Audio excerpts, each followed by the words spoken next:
Et puis malheureusement, comme dans n'importe quel système, que ce soit un moteur ou une charpente, pour optimiser un système, chacun de ces éléments va être un peu sous-optimisé, mais de façon globale, bien, on va avoir un système qui est optimal. Donc, il faut absolument faire chacun sa part pour avoir le système le plus durable et le plus optimal possible. Et ça,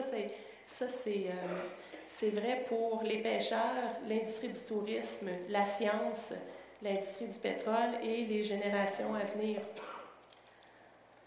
Donc, en conclusion, j'espère que j'ai été dans les temps, monsieur le... Il faut reconnaître l'importance de la biodiversité comme un problème mondial, un problème environnemental global. Je vous ai parlé de ce qui se passait au niveau de la planète. Il faut voir aussi que c'est vrai au niveau du golfe Saint-Laurent.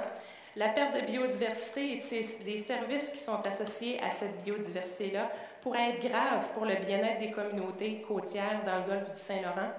C'est très important d'informer les citoyens de la situation.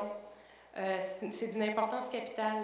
On ne peut plus laisser les communautés de côté et prendre des décisions sans ces communautés-là. Et puis, finalement, bien, il faut prendre des décisions maintenant pour le futur de nos enfants et des générations à venir. Donc, je vous remercie beaucoup. Je voudrais remercier le CERMIM qui m'a permis de venir ici aujourd'hui. Merci.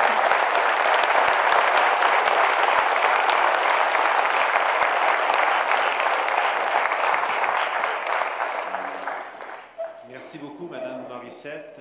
Conférence très intéressante qui met la table là, pour le déroulement de notre journée, qui nous amène vraiment au cœur de nos sujets de discussion. Alors, période de questions. Comme vous le voyez, il y a un micro au centre de la salle. On vous demande de vouloir vous y adresser. Ça fonctionne, oui, d'accord. Lucie Damour pour le campus collégial des Îles. Je vous remercie de votre présentation. C'était très intéressant. Et c'est pas du tout comme ce que Corridor Ressources décrit dans un récent document sur lequel je suis tombée, une présentation au ministère des Ressources naturelles où ils disent que la zone projetée est un désert écologique. Alors moi, je me rappelle dans ma formation en biologie, un moment où j'ai trouvé très captivant, c'est quand Edwin Bourgette nous a expliqué comment fonctionnaient les courants dans le golfe du Saint-Laurent. Et vous confirmez un petit peu ce qu'on a vu à ce moment-là. Ça n'a pas changé. Le courant qui part du golfe, qui longe le chenal, finalement, se ramasse dans l'estuaire et fait une remontée. Puis cette remontée d'eau profonde-là fait la richesse de l'estuaire. Est-ce qu'on peut penser, Mme Normando, qui a décrété que l'estuaire, on n'allait pas jouer là-dedans? Moi, je me suis dit à ce moment-là, ben, c'est certain, il n'y a pas de Old Harry dans l'estuaire, c'est facile à dire. Mais est-ce qu'on peut penser que dans la logique, étant donné que ce qu'on ferait dans le golfe, vous venez de le dire, se ramasse dans l'estuaire, et que le golfe est riche, qu'on ne va pas jouer dans le golfe non plus? Une question de courant. Est-ce que, si on regarde ça, finalement, l'un va vers l'autre, qu'on vient de dire, c'est fragile, on n'y va pas? Bien, oui, effectivement, au niveau des courants, on ne sait jamais par où ça peut aller, mais il y a des courants, il y a des grosses masses d'eau de l'Atlantique qui passent par la région ici, puis qui vont ultimement jusqu'à Tadoussac, dans l'estuaire du Saint-Laurent. Donc oui, on peut ne pas toucher à l'estuaire, mais c'est un système qui est dynamique, il y a des courants qui relient tout ça, et puis c'est un peu comme le battement d'aile d'un papillon, mais encore plus direct, si vous voulez. C'est sûr que tout est interconnecté. Il n'y a pas de mur ou de barrière qui empêche l'eau de passer à la hauteur de Gaspé. L'estuaire, il est connecté et dépend directement de la dynamique de ce qui se passe ici. Fait que c'est ça, vous dites ça va au fond plus rapidement. Puis ce qui est au fond se ramasse dans l'estuaire, puis vient impacter l'estuaire aussi. Oui, puis c'est pour ça que, c'est pour ça que les gens du Québec sont ici aujourd'hui, que les gens des îles sont ici aujourd'hui, puis que, ultimement, on partage toute la même chose. Il n'y a pas de barrière, il y a pas, les poissons ou les courants n'ont pas de barrière dans le fond du golfe. L'eau circule partout. Donc, la ligne imaginaire qu'on a au niveau politique, bien, elle n'existe pas au niveau naturel. Et puis, c'est important de travailler ensemble parce qu'ultimement, on va tous être impactés de la même façon par ce qui arrive dans cette zone-ci. Je vous remercie beaucoup. Madame Damour a donné le bon exemple. Juste vous demander de vous nommer avant de poser votre question. Ça va permettre à tout le monde d'apprendre à se connaître. Bonjour, Madame Marcette. Merci pour la belle présentation. Je m'appelle Jean-Patrick Toussaint. Je suis de la Fondation David Suzuki. Vous avez parlé des espèces clés de voûte. Et puis, j'aimerais vous poser une question. Selon vous, quelles sont les espèces clés de voûte dans le Golfe? Et est-ce qu'il y en a parmi ces espèces-là que vous pourriez identifier qui seraient directement affectées par les levées sismiques en pause qui ont été faites? Bien, étonnamment, en fait, ça fait des années qu'on a un problème avec l'espèce qu'on croit être une des clés de voûte dans l'écosystème. Dans le Golfe, c'est le caplan. Puis, on connaît presque rien sur le caplan dans l'écosystème. Donc, c'est un peu inquiétant parce qu'on ne sait pas comment ça peut se comporter. On sait pas si on sait même pas, on a du mal à savoir ce que ça mange exactement, le caplan. Puis, c'est une espèce, elle est clé de voûte parce que c'est la proie d'un grand nombre de prédateurs dans l'écosystème et c'est aussi le prédateur d'un grand nombre de plancton dans l'écosystème. Donc, c'est une espèce qui est hyper importante. On a du mal à savoir combien il y en a, on ne sait pas ce que ça mange de façon précise. Et puis, ça pourrait être une espèce... Puis la façon dont je vois que ça pourrait être impacté, mais encore une fois, comme on n'a pas beaucoup de connaissances sur cette espèce-là, bien, je la regrouperais un peu dans la catégorie des espèces de poissons qui peuvent être impactées au niveau de leur patron de migration ou de leur cycle de vie sur une année. Donc, si c'est l'espèce clé de voûte, c'est une espèce de poisson qui va probablement réagir comme les autres au niveau de son cycle de vie annuel puis sa reproduction. Merci beaucoup. Sorry. Hello. I'm Dr. Irene Novacek. I'm a marine biologist and the director of the Institute of Island Studies at the University of Prince Edward Island. Thank you very much for your presentation. 10 years ago, we were involved in a process with Corridor Resources. There was a public review commission that was put in place in response to very, very serious public concern over plans at that time to do exploratory seismic and then drilling in the waters between Prince Edward Island and Cape Breton. So we went through a big public review commission process. One of the things that the commissioner concluded, the public was calling for a moratorium. First Nations, municipalities, environmental groups, university researchers, even the Catholic Church were united in calling for a moratorium on petroleum development in the Southern Gulf. And the commissioner neither supported nor didn't support. She did nothing. At the end of the day, she didn't say yes or no to a moratorium. But what she did say was that after listening to all the scientists and the evidence, that we know very little about the ecology of the Gulf of St. Lawrence, and that there are huge gaps in our data and in our understanding of this ecosystem. So, and you're a whale person, I see from your bio. One of the presenters there was a very fine, a globally recognized whale scientist called Dr. Chris Clark.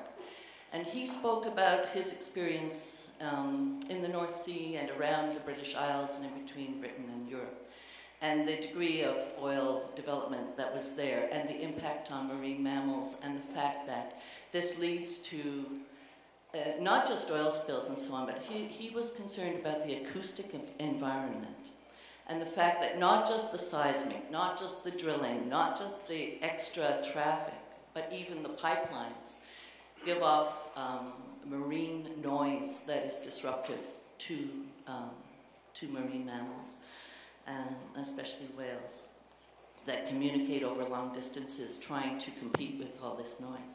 So, and we really had nothing, nobody could really say anything about whales in the Gulf that would alleviate those concerns in terms of cumulative impacts of oil development. So,